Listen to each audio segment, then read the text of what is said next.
¿Cómo están? ¿Qué tal? ¿Qué tal? ¿Cómo están? Buenas noches. Voy a poner un filtro porque así es más chévere. Hoy vamos a hablar de trabajo para vivir o vivo para trabajar. Vamos a esperar que se conecte Camilo. ¿Ustedes cómo están?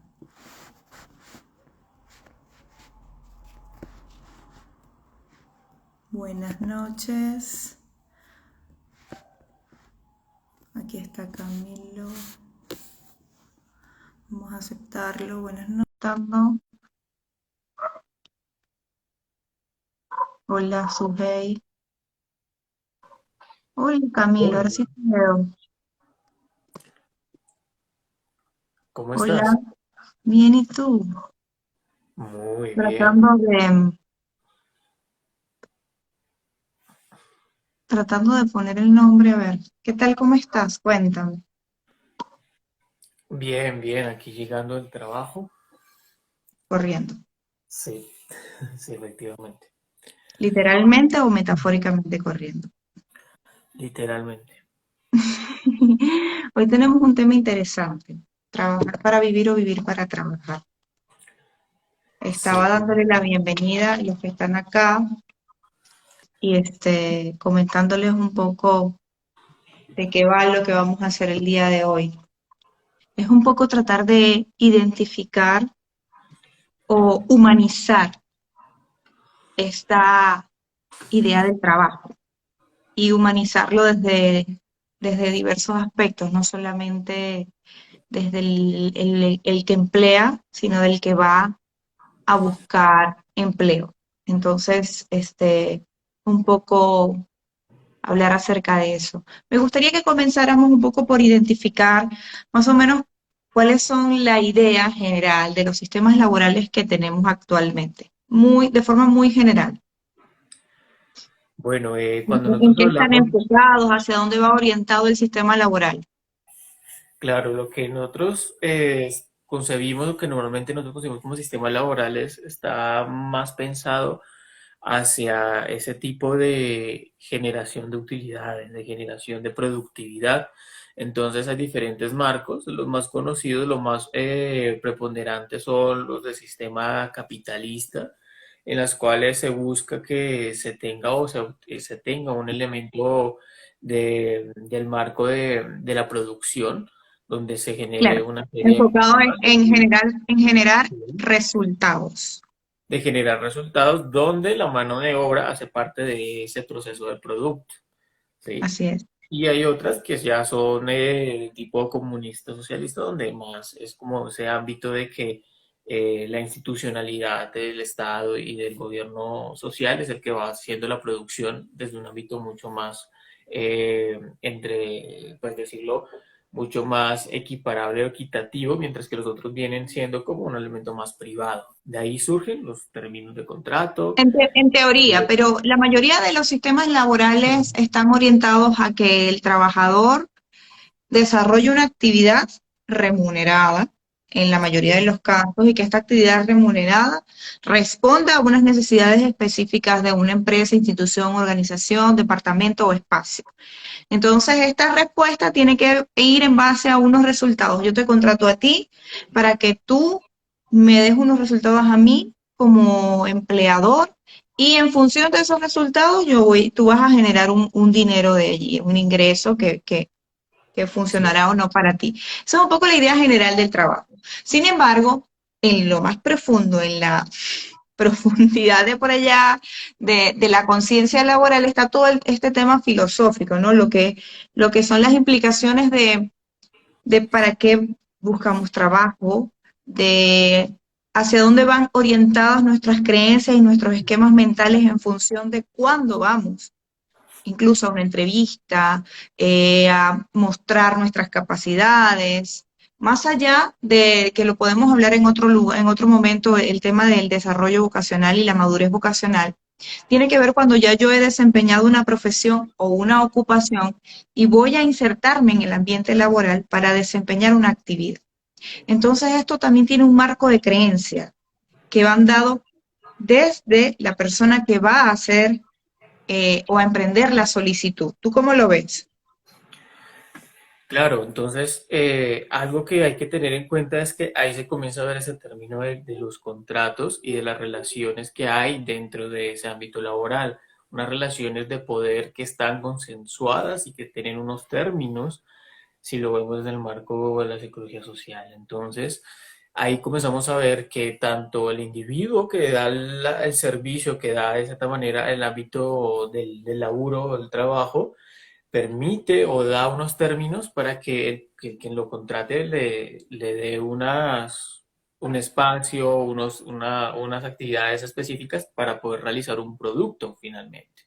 Y de ahí se comienza a generar esas relaciones que hay de Laboral. poder laborales de jefe, empleado, o bien pares que son ya de empleados a empleados o Horizontalizada. subordinaciones. Sí, o subordinaciones que uno está encargado de Bueno, manejar. hasta ahí todo muy lindo, todo perfecto, todo entendible. ¿Dónde surge el conflicto? O dónde por lo menos queremos llegar nosotros al tema del conflicto para contextualizar. Cuando esta relación no es una relación fluida, sino que es una relación que está de alguna manera impregnada de diversas cosas. La primera de ellas, cuando yo voy al entorno laboral, yo como trabajador voy al entorno laboral y voy a buscar trabajo porque necesito trabajar. Entonces allí ya hay una idea, una actitud y una conciencia de cuando yo necesito trabajar, pueden pasar muchas cosas. Puede pasar que yo encuentre un trabajo que cubra mis necesidades, pero que no sea vinculante con quien yo soy. Puede ocurrir también que encuentre un trabajo que sea vinculante con quien yo soy, pero también que genere mucho malestar porque no me di cuenta de lo que estaba en la periferia, sino que estaba enfocado en voy a buscar trabajo por necesidad. Entonces ahí es donde empieza un comportamiento un poco neurotizado de angustia, de preocupación, porque tengo que encontrar trabajo para generar dinero, porque tengo que sostenerme yo económicamente o mi familia, y en función de eso no pienso en lo que está de fondo, en la actividad laboral que voy a desempeñar. Claro, y se está jugando de cierta manera ese marco piramidal de Mauriano en el sentido de preguntarse el para qué nosotros estamos trabajando. Si estamos trabajando para tal vez porque es lo único que hemos conseguido o es de cierta manera lo hacemos porque es por mero gusto o de cierta manera lo tenemos como un ámbito de responsabilidades frente a otras personas o bien por mero sensación de bienestar y seguridad, ¿sí? Y eso plantea una serie de decir, bueno, yo para qué trabajo, qué tipo de voluntad es la que yo estoy planteando aquí, ¿sí? Y es de cierta manera donde se comienza a construir esas interacciones que nos comentas tú y en las cuales planteamos cómo nos comenzamos a relacionar con el otro y el otro cómo se relaciona conmigo. Es de esa manera que nos planteamos esas relaciones de poder, esas voluntades de poder que hay detrás, esos medios, porque cuando vemos más allá del ámbito de la cotidianidad, notamos que el trabajo es un medio para conseguir algo. Y ese medio puede tener diferentes matices, diferentes formas, en las cuales pueden haber ese ámbito de ese contrato, digamos, de prestación de servicios o freelancer, donde solo tú eres eh, Determina las condiciones. el que determina las condiciones, pero en realidad cuando uno lo mira, en realidad hay otros tipos de condiciones detrás, que eso se llama formas blandas de control, ¿sí? O cuando tenemos ya un contrato directo con el jefe, donde las formas ya son unas formas duras de Más control. específicas, más explícitas. Claro, entonces aquí lo que hay que ver más allá del ámbito organizacional es comenzar a vernos que de cierta manera, y eso lo veíamos en otros en vivo, de que de cierta manera la labor de la carrera, el trabajo, es una de tantas cosas que el ser humano hace, ¿sí? Y que de cierta manera cuando ese concepto, esa forma de ver eso se comienza a trastocar, se comienza a hacer como un elemento único, es cuando de cierta manera ahí se ve ese elemento neurotizador que mencionas ahí del trabajo, por Claro, ejemplo. porque es que me gustó una cosa que dijiste de que el trabajo es un medio. Los que nos pudieron acompañar en el en vivo que hicimos de la comida, también hablábamos de la comida como un medio, como un recurso para. El trabajo también es un recurso para. Entonces, hay que ser consciente de que este recurso en mi experiencia tiene que tener varios elementos. Primero, un elemento de maduración, un elemento de conciencia de, es decir, no son solo las actividades eh, que yo sé desempeñar, habilidades, destrezas, competencias. No solo tiene que ver con eso, tiene que ver también con un nivel de qué tanta capacidad tengo yo de tomar decisiones, qué tanta conciencia tengo yo de identidad y de personalidad, qué tanta capacidad tengo yo de poder comprender más allá de una necesidad básica, sino de una conciencia de relación, de incluso una actitud trascendente a partir del ejercicio que hago laboral. Y este elemento de maduración está relacionado, está vinculado con otros aspectos de mi vida que necesitan estar presentes y estar conscientes para poder ir a la actividad laboral de una manera mucho más satisfactoria. Además de la maduración, la toma de conciencia de personalidad y etcétera, también el conocer los sistemas de relación que hay en la sociedad en la que yo me estoy insertando. Hablo de derechos, de deberes, de responsabilidades, de pérdidas, de ganancias, de rentabilidad, que pareciera que son conceptos que están alejados de nosotros, pero que necesitamos saber, porque en esa medida podemos tomar decisiones que sean mucho más conscientes y mucho más asertivas, y que no solamente son en lo individual, en lo que a mí respecta, sino cómo esto impacta mi vida. Por ejemplo, yo pudiera trabajar con una buena remuneración en un trabajo que sea de las competencias que yo sé realizar, pero probablemente me va a costar un poco el tema de tener que trabajar con otras personas. Entonces yo tendría que tener conciencia de eso también para ir a la búsqueda del trabajo. O de repente el ambiente laboral en el que yo me desempeño es un ambiente que está acostumbrado al trabajo de la inmediatez, de que tengo que trabajar bajo presión. ¿Qué tan preparada estoy yo como organismo, como ser humano, para enfrentarme ante esa situación? Entonces, a partir de ahí me voy descubriendo en que es una decisión que pareciera solo por necesidad, lo subrayo, lo pongo entre comillas y estrella, tiene que tener elementos que son mucho más pensados y mucho más digeridos para poder ser atendidos y que no lleguemos a esto que vamos a hablar en un segundo momento, que es cuando me enfermo por trabajar. Claro, y es de esta manera que hay que comenzar a ver a los trabajadores, a los jefes y los que son integrantes de este grupo social llamado trabajo como algo mucho más complejo, de que de cierta manera el trabajo es un modo de ser, es una cara que nosotros tenemos, pero no es la única cara a la cual nosotros estamos presentes, que de cierta manera hay un modo de ser dentro de nosotros, en el trabajo, en la familia, con amigos, en hobbies y demás. ¿Qué pasa normalmente? Pasa que la gente que está dentro del trabajo cree que la vida o el mundo está dentro del trabajo y no sabe las repercusiones que incluso dentro del marco fuera extralaboral influyen en el mismo trabajo. Y eso Así es. también lo miran en el ámbito de la psicología organizacional y ocupacional. Y es mirar, por ejemplo, una estructura familiar descompuesta o estructurada, o Redes por de ejemplo, apoyo, sistemas de organización. ayuda, capacidad para cuidarse el propio trabajador, capacidad para gestionar el estrés, la conciencia de sus propias limitaciones, que no necesariamente estas limitaciones no son ni físicas ni intelectuales, sino a veces son emocionales, la capacidad para también comprender el ritmo en el que puede trabajar Claro, y qué es lo que necesita proveerse a sí mismo y del entorno para poder estar en un ambiente eh, mucho más salud, mucho más lleno de saludable. bienestar y de salud. Porque ¿qué es lo que está pasando? Por ejemplo, cuando hay Hay muchas personas que piensan que si pierden el trabajo, pierden la vida, que si se acaba lo que hacen, dejan de ser, que se han dedicado toda su vida a hacer cierta tarea en específico o ciertas actividades en específico, y si no lo hicieran, ¿qué pasara? Muchos, por ejemplo, de los que tuvimos que emigrar en Venezuela, que nos preparamos profesionalmente para algo, a lo mejor han tenido, no es mi caso, pero han tenido que desempeñar actividades que están completamente ajenas a lo que realizaron. Entonces eso en muchos aspectos genera mucho malestar, mucha incertidumbre, mucha incomodidad, que algunos han podido ser resilientes con eso y algunos han podido gestionar todo este conflicto y este caos, pero otros que se les ha ido la vida en eso, en paralizarse y detenerse porque como yo dejé de hacer esto, ya yo no soy persona, ya yo dejo de ser persona.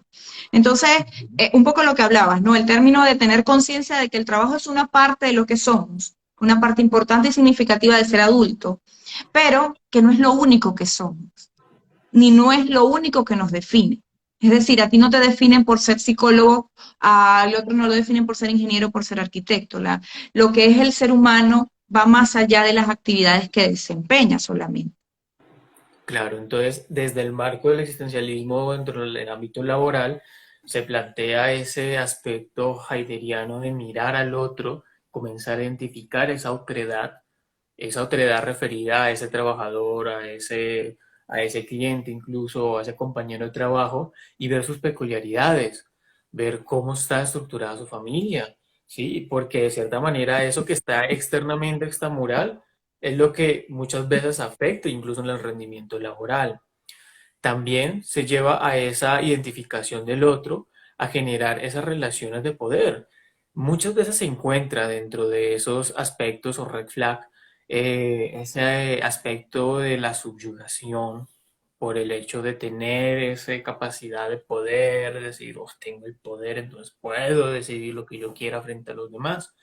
Y eso pasa muy seguido, porque hay personas que dentro de su marco de vida personal no han aprendido a generar esos manejos, a dar voz al otro o a generar liderazgo que realmente no son liderazgos, sino que son otro tipo de relaciones, otro tipo de interacción con el otro que llegan a minimizar o a no dejan a ver esas características diferenciadoras de sus compañeros. Y lo que hace es que no enriquecen el trabajo o de cierta manera empeoran las condiciones laborales, porque uno, las relaciones que se tienen son malas, dos, el otro desconoce las capacidades de su compañero, de su empleado, y tres, si el empleado de cierta manera no tiene esa conciencia de esas implicaciones que hay extramurales, no se conoce ese ámbito de cómo conocerse a sí mismo dentro del trabajo, saber sus límites, qué soy capaz, qué no soy capaz, pasa que luego hay una sobrecarga laboral, estrés burnout y demás cosas. Y eso pasa mucho también con los jefes. Ese es otro red flag donde de cierta manera se identifica que hay una capacidad tanto del rol o del cargo que se puede llegar a tener y que el mismo sujeto tiene. Entonces está el rol en sí y el sujeto como tal, ¿sí? Y que a veces Y, no hay y, a, diferenciación. y a eso se le suma esa idealización o deber ser que tiene el jefe de decir, el rol te plantea 5 informes, pero tú tienes la capacidad de hacer 4, pero tu jefe te pide 10. Y ahí es Así donde es. se comienza a generar ese Y problema. entonces, entre esas interacciones de te piden cinco, el rol te pide 5, tú puedes hacer 4 y el jefe te pide 10, ¿dónde te encuentras tú?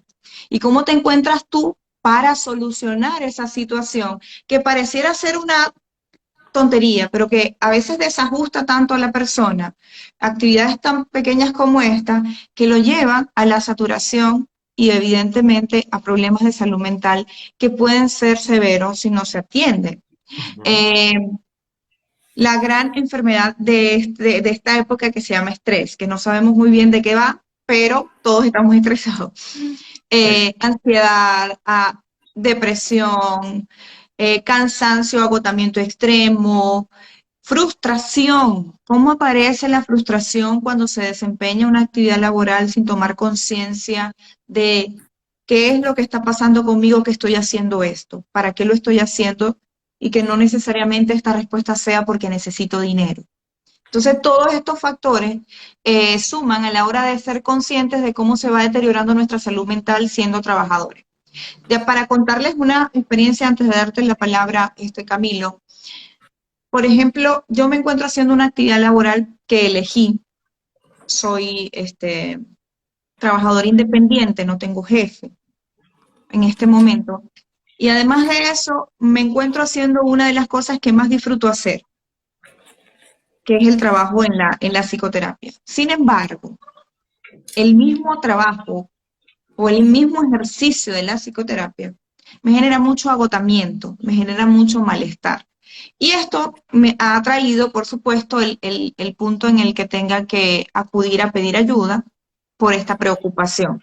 Entonces, fíjense que en este ejemplo tan sencillo, puedo describir que no siempre, haciendo las actividades que nosotros disfrutamos, esto nos trae una respuesta de que todo va a salir bien, que siempre vamos a poder manejar las cosas. Va a haber momentos en los que vamos a tener preocupaciones y que vamos a poder lidiar con eso. La diferencia está en que cuando tú estás haciendo una actividad laboral, que no tiene que ser algo que te guste, sino que tú tengas conciencia de para qué lo estás haciendo, te va a permitir encontrar mecanismos de resolución con los que te sientas mucho mejor y que te permitan cuidarte, cuidar tu salud mental, tu salud emocional y por supuesto tu capacidad para desempeñar la actividad que estás realizando.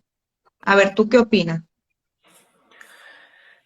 Hay algo muy importante dentro de ese aspecto de si nosotros no nos conocemos, si de cierta manera no somos conscientes de la complejidad del ser como tal, de que no se limita a ese aspecto, y además de no conocer al otro dentro del ámbito laboral, lo que sucede es esa despliegue de neurosis que nosotros manejamos dentro del ámbito existencial, que son neurosis básicamente muy típicas, neurosis obsesivas del trabajo, donde de cierta manera si tú te comienzas a notar de que estás ya en otros espacios, incluso en reuniones familiares, diciendo, venga, que tengo que hacer el informe de tal cosa y no lo he terminado, incluso estar en una fiesta y estar en Con el el bar computador. y ahí en el computador, son tipo de neurosis a nivel laboral. De cierta manera, dentro de eso, Frank plantea, por ejemplo, esas típicas neurosis del jubilado, que es cuando, por ejemplo, eh, esa persona que siempre ha hecho lo mismo, siempre se ha dedicado a la misma acción y ya no sabe qué hacer. Siempre se ha dedicado Me a un aburrió. modo de ser y no ha visto otras formas. O, por ejemplo, en la neurosis de fin de semana, que es una neurosis que de cierta manera es muy típica y muy popular, en la cual decimos, esta semana ha sido completamente absurda, mamona, cansona, me voy a descualquierar el fin de semana y me voy de fiesta. Y ya luego otra vez por la tarde del domingo, ay, no, otra vez trabajo, no, otra vez tal cosa, y comienza a tener una actitud y una deconstrucción de los valores a nivel laboral que veíamos anteriormente, donde se pierde ese para qué trabajo, ese valor agregado del trabajo, que es lo que me gusta a mí del trabajo. Y hay otra adicción, que es esa que yo te digo de la adicción al trabajo, que de cierta manera está muy relacionada con la neurosis obsesiva en el sentido de que de cierta forma no comenzamos a delimitar los criterios en los cuales estamos trabajando. Por ejemplo, pasa mucho ahora con los trabajos autónomos o los teletrabajos, donde de cierta manera incluso los trabajadores, los empleadores, perdón, te llaman después de las 6 de la tarde o Se cuando perdió el terminan horario de oficina. las horas de El oficina, horario de viéndote, oficina. diciéndote, Laila, nos acabó de llamar el cliente que necesita que te hagas el informe del niño tal, ya. Y tú ya estabas en la cama, en tu Netflix, viendo tu serie y te toca hacer el proceso. Y se Claro, claro. rompe. O esta conciencia, por ejemplo, el que es emprendedor, el que tiene su trabajo individual, de creer que tiene que levantarse extremadamente temprano, sufrirla, largarla, o sea, hasta la última gota, porque es la única manera, es la única forma en la que va a encontrar éxito. Entonces, un poco allí hay una conciencia de que el sufrimiento es lo que me va a traer éxito. Por lo tanto, yo voy en la vida con una ruta de sufrimiento que voy alargando y que voy agudizando y que en consideración mi actitud también es de sufrimiento todo el tiempo. Entonces, básicamente, eh, hay que resaltar, bueno, o hasta ahora vamos por tres cosas importantes. Primero, al tomar conciencia de que el trabajo es una parte de lo que somos y no es lo que somos.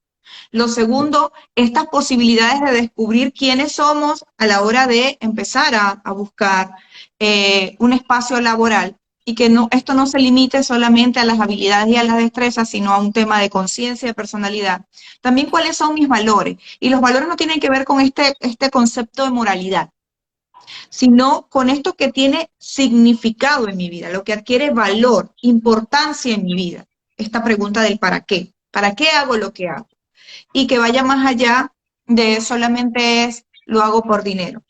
Y tener también la capacidad de poder darte cuenta cuáles son tus limitaciones y cómo establecer límites sanos, que es lo que tú dices. Si yo tengo un horario laboral, entonces cómo asertivamente yo puedo establecer límites sanos. Probablemente no tengo un jefe.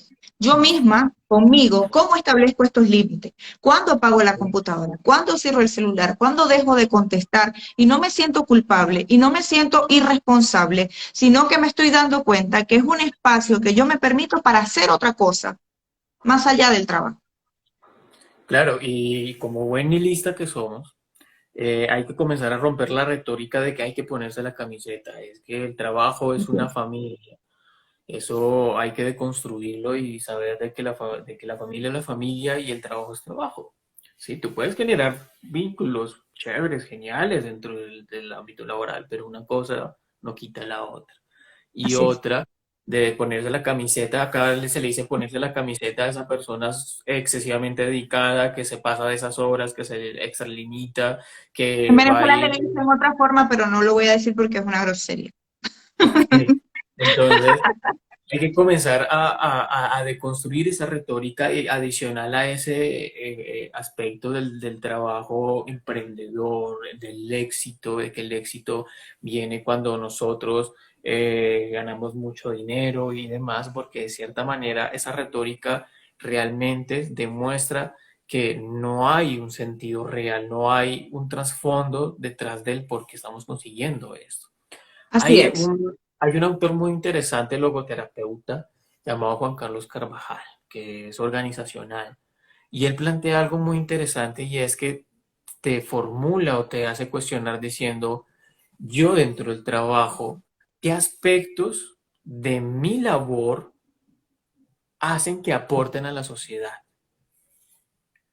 Hace que le aporten a esas personas a las cuales estoy más cercana y qué aspectos de mi trabajo me aportan a mí, que en valores generales son los valores creativos de Frank, clásicos de actitud, vivencial y demás dentro del marco de la responsabilidad.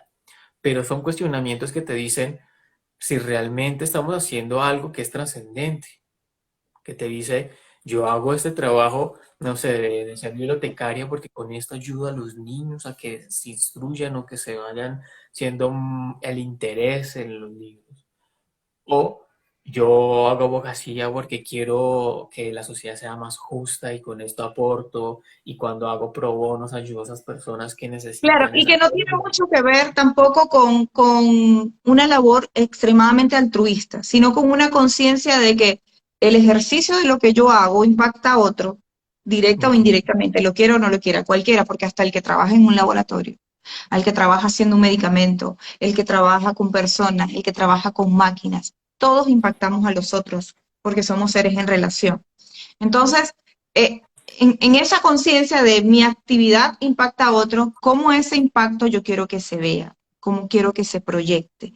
¿Cómo quiero que se masifique también? Y puede ser una actividad muy pequeña, como trabajar en una tienda. No necesariamente yo tengo que ser diplomático, ni embajador de una UNICEF, ni tampoco de una fundación, para creer que tengo que a través de mi actividad laboral brindar bienestar a los demás y brindarme bienestar. Porque creo que si tú en tu espacio de trabajo no te sientes bien, hay algo que revisar.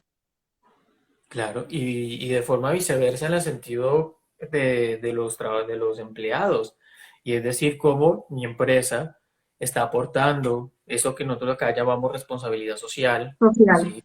O cómo hago yo como empleado para que mis trabajadores crezcan personalmente, no solo laboralmente, sino que vean en este espacio laboral una oportunidad para Para crecer. crecer en forma de sentido de vida que Y permite, después. y eso se ha visto en investigaciones serias de organizacional, en la que en cierta manera, cuando el sujeto, la persona o el empleado ve que en su trabajo puede construirse y crecer, Se es queda. trabajadores que se quedan y dan todo. Fidelización, claro. Fidelización porque evidentemente ahí hay elementos que te conectan mucho más. Para, para ir haciendo una conclusión que sea bastante interesante, entonces, Camilo, ¿qué podría ser una posibilidad para brindar bienestar y prevenir problemas de salud mental en nuestro ambiente de trabajo? Dentro del ambiente de trabajo como clínicos, ¿sí? Porque eso hay que tenerlo en cuenta, los profesionales tendrán su perspectiva adicional, pero como clínicos considero yo que es el de tener esas particularidades de cada sujeto, de ver que, por ejemplo, Lai, en su puesto de coordinadora, tiene estas capacidades X, Y o Z personales, que es lo que se llaman habilidades blandas, y que pueden ser mejoradas, explotadas o reforzadas de cierta manera. Como también tiene otras debilidades que como empleado debemos preguntarnos cómo podemos hacer para que eso se refuerce, ¿sí? Que se Así, pueda como cambiar y mejorar. ¿Para qué? Para que esta persona pueda tener un crecimiento ahí personal y siempre tener en cuenta que hay cosas más allá de lo laboral, ¿sí? Que no hay que negar que el individuo es solo empleado, es más cosas, es papá, es amigo, es novio, esposo, es muchas cosas más. Y que de y cierta que en la manera en la medida vida que pueda interna consolidar. diversificar esas áreas y tener atendidas esas áreas, por supuesto que el área laboral se va a ver fortalecida y se va a ver nutrida. También Claro. quiero agregar, importante, que a la hora de encontrarse en una necesidad, porque tengo que trabajar para generar dinero, porque es una realidad de muchas personas, el plantearse también objetivos conscientes. A lo mejor este trabajo es un puente que me va a permitir alcanzar otra cosa y qué es lo que tengo que hacer para encontrarme en un lugar mucho más consciente, mucho Claro. más, de mucho más crecimiento y de mucho más bienestar. Y que el crecimiento no necesariamente viene por lo económico. A veces, la tranquilidad no tiene precio y eso parece muy filosófico y muy romántico, pero a la hora de que se vivencia es real. Es real. Hay cosas que no tienen precio. El trabajador a lo mejor puede tener un gran sueldo, generar mucho dinero y tener cada día más deteriorada su salud. No solo su salud mental, también su salud física. Entonces yo gano más, pero invierto más en medicamentos y está más deteriorada mi salud. Entonces una cosa no es proporcional a la otra. El sentido es que el área laboral es un área importante del ser humano, pero no es lo único que lo hace ser humano. Sí, y hay tres puntos también que quiero agregar a lo que tú mencionas y es que en esos aspectos donde estábamos de cierta manera, entre comillas, obligados por necesidades, es plantearnos cómo podemos cambiar la postura para que de cierta manera esto que nos genera este malestar pueda ser un beneficio para nosotros. Cómo Así, cambiar ese tipo de actitud y cambiar el sufrimiento por un proceso resiliente, así ¿sí? es, Eso es algo fundamental dentro del aspecto del sufrimiento y del aprendizaje de este marco. Algo claro. adicional también, y es importantísimo para los jefes, es que así como sus trabajadores se enferman porque tienen gripa, también pueden enfermarse por depresión, por estrés y por ansiedad. Que cuando un empleado les llegue con eso, no lo menosprecien, sino que les den la importancia que realmente es. Requiere. Así es. Bueno, creo que es un espacio que de repente puede sonar muy cortito y que nosotros desde nuestras posibilidades vamos contribuyendo a que cada uno de ustedes que nos está acompañando pueda verse y pueda tener una actitud diferente ante eso que es su propia vida. Entonces, la invitación es a que el espacio laboral sea un espacio más consciente, un espacio con propósito Ujú. y un espacio que te permita ser humano, humanizarte en todo esto. Muchísimas gracias, Camilo. No sé si tienes algo más que decir. Lo único es, si tienen la oportunidad en su trabajo de preguntarle a esa persona que no hablan, decirle cómo has estado, ¿sí? ¿Cómo vas con tu vida? Preguntas que son breves, fáciles. Pueden hacer un poquito más humano y más La ameno diferencia. el trabajo que tal vez esa persona está pasando por un mal día, tal vez, Así ¿sí? es, Y le puedes cambiar ese día, por lo menos. así es. Bueno, nos vemos dentro de 15 días. Les mando un abrazo, cuídense mucho y un abrazo también. Adiós, que Chao. les vaya bien.